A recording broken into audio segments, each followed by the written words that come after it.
இன்னைக்கு தேவனுடைய தரிசனம் பெற்ற மனிதனுக்கு நிறைய கோளாறுகள் இருக்கலாம். ஆனா கர்த்தர் இந்த வனாந்தரத்துல நீண்ட பயணத்தை எடுக்க காரணம் என்ன தெரியுமா? நீ எந்த சுவாபமுடையவனா இருந்தியோ அதற்கு நேர் ஆப்போசிட்டாய் கர்த்தருடைய நிலைநிறுத்த போகிறார். அல்லேலூயா. நிலைநிறுத்த போகிறார். நீ எதுல வீக்கா இருந்தியோ அதையே ஆண்டவர் ஆசீர்வாதமா மாத்த போறாரு.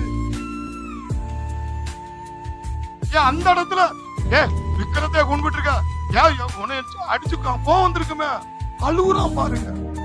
எப்படி அழுகுறான்?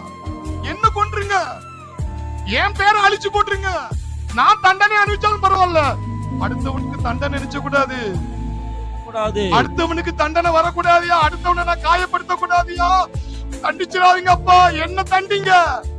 அவன் தான் தரிசனம் உள்ள மனிதன். கை தட்டுவோம். அவன் தான் தரிசனம் உள்ள மனிதன். அவன் தான் தேவன் பயன்படும் மனிதன். கை தட்டுவோம். தேவன் பயன்படும் மனிதன்.